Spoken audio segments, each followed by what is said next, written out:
నమస్తే, నేను Prem. Welcome to Katy Connects. వ్యాపారంలో ఎత్తుపల్లాలు సహజం, రాజకీయాల్లో లెక్కలు మారడం ఇంకా సహజం.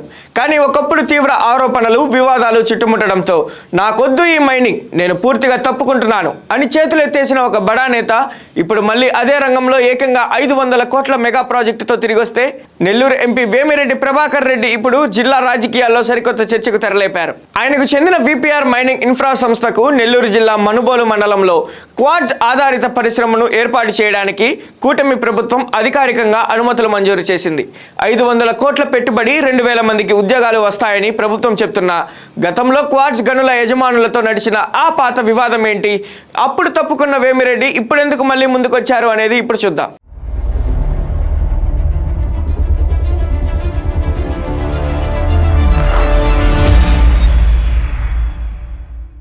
వేమిరెడ్డి ప్రభాకర్ రెడ్డి రాజకీయాల్లోకి రాకముందు నుంచే నెల్లూరు జిల్లాలో ఒక బడా పారిశ్రామికవేత్తగా సేవా కార్యక్రమాలు చేసే వ్యక్తిగా మంచి పేరుంది.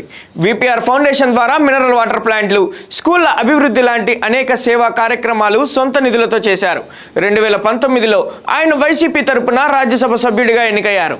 అయితే ఆయనకు చెందిన విపిఆర్ మైనింగ్ ఇన్ఫ్రా నెల్లూరు జిల్లాలో క్వార్ట్జ్ గనుల తవ్వకాల్లోకి ఎంటర్ అయిన తర్వాత పెద్ద వివాదమే చెలరేగింది. సుమారు 1.5 సంవత్సరం క్రితం నెల్లూరు జిల్లాలో ఉన్న క్వార్ట్జ్ గనులన్నీ విపిఆర్ కనుసన్నల్లోనే నడవాలని, తాము చెప్పిన ధరకే స్థానిక గనుల యజమానులు ఖనిజాన్ని అమ్ముకోవాలని తీవ్ర ఒత్తిళ్లు వచ్చాయనే ఆరోపణలు వెలువెత్తాయి. చిన్నా చితక మైనింగ్ యజమానులను రాచి రంపాన పెడుతున్నారంటూ పెద్ద ఎత్తున విమర్శలు కూడా వచ్చాయి. ఈ వివాదం తారాస్థాయికి చేరుకోవడంతో దానివల్ల తన రాజకీయ, వ్యక్తిగత ఇమేజ్ కు డ్యామేజ్ జరుగుతుందని భావించిన వేమిరెడ్డి ప్రభాకర్ రెడ్డి అప్పట్లో సంచలన నిర్ణయం తీసుకున్నారు. ఈ వివాదాలను నేను తట్టుకోలేకపోతున్నాను, ఇకపై మైనింగ్ కార్యకలాపాల నుంచి పూర్తిగా తప్పుకుంటున్నాను అని బహిరంగంగా ప్రకటించారు.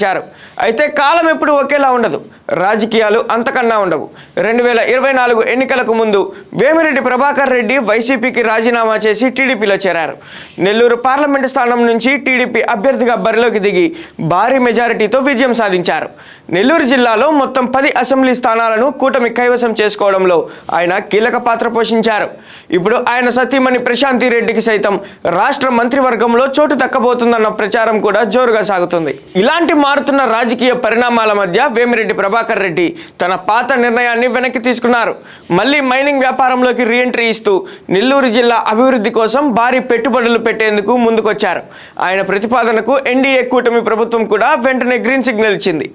నెల్లూరు జిల్లా మనుబోలు మండలంలో క్వార్ట్జ్ ఆధారిత భారీ పరిశ్రమను స్థాపించడానికి రాష్ట్ర ప్రభుత్వం విపిఆర్ మైనింగ్ ఇన్ఫ్రాకు అధికారికంగా అనుమతులు మంజూరు చేసింది. ఈ ప్రాజెక్టు కోసం విపిఆర్ సంస్థ ఏకంగా 500 కోట్ల భారీ పెట్టుబడిని పెట్టబోతుంది. ఈ పరిశ్రమ పూర్తి స్థాయిలో ప్రారంభమైతే ప్రత్యక్షంగా మరియు పరోక్షంగా సుమారు 2000 మందికి ఉపాధి అవకాశాలు లభిస్తాయని ప్రభుత్వం అంచనా వేస్తోంది. మనుబోలు చుట్టుపక్కల నియోజకవర్గాల యువతకు ఇది పెద్ద ఊరట అని చెప్పుకోవాలి. క్వార్ట్జ్ ఆధారిత ముడి సరుకును ప్రాసెస్ చేయడం వల్ల స్థానికంగా ప్రభుత్వానికి పన్నుల రూపంలో ఆదాయం పెరగడమే కాకుండా జిల్లా పారిశ్రామిక ముఖ చిత్రం మారే అవకాశం ఉంది. ఈ ప్రాజెక్టుతో పాటుగా నెల్లూరు జిల్లాకే మరో సంస్థ కూడా భారీగా పెట్టుబడితో వస్తుంది.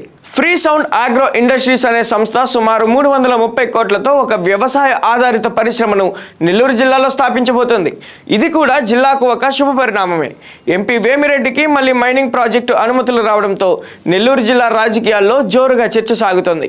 టీడీపీ నేతలు, విపిఆర్ అనుచరులు ఈ పరిణామాన్ని స్వాగతిస్తున్నారు. చంద్రబాబు నాయుడు ప్రభుత్వం పారిశ్రామిక విధానాన్ని సరళీకృతం చేసింది. దానివల్లే నెల్లూరుకు మళ్ళీ భారీ పెట్టుబడులు వస్తున్నాయి.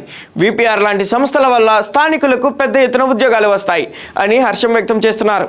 కానీ అదే సమయంలో గతం తాలూకు చేదు అనుభవాలు కూడా చర్చకు వస్తున్నాయి. గతంలో వచ్చినట్లుగా స్థానిక చిన్నా చితక గనుల యజమానులను ఇబ్బంది పెట్టేలా విపిఆర్ వ్యవహార శైలి ఉండకూడదని, గుత్తాధిపత్యానికి ప్రయత్నించకూడదని స్థానికులు కోరుకుంటున్నారు. మళ్ళీ క్వార్ట్జ్ గనుల యజమానుల గొంతులు కోసేలా నిబంధనలు ఉండకూడదు. ఈసారి విపిఆర్ సంస్థ అలాంటి తప్పు చేయబోదని ఆశిస్తున్నామని పలువురు అభిప్రాయపడుతున్నారు. ఒకప్పుడు విమర్శల పాలై వ్యాపారాన్ని వదులుకుంటానన్న వేమిరెడ్డి ప్రభాకర్ రెడ్డి ఇప్పుడు అదే వ్యాపారంతో నెల్లూరు జిల్లాకు పెద్ద ఎత్తున ఉపాధి కల్పించేందుకు ముందుకొచ్చారు. ఆయన తీసుకురాబోయే 500 కోట్ల క్వార్ట్జ్ పరిశ్రమ నెల్లూరు జిల్లా రూపురేఖలను మారుస్తుందా? గతంలో వచ్చిన ఆరోపణలు పునరావృతం కాకుండా ఆయన ఎలాంటి పారదర్శక విధానాలను పాటిస్తారు అనేది మున్ముందు తేలనుంది. మొత్తానికి కూటమి ప్రభుత్వం తీసుకున్న సరళీకృత పారిశ్రామిక విధానాలు నెల్లూరు జిల్లాకు లభిస్తున్నాయన్నది మాత్రం కాదనలేని సత్యం.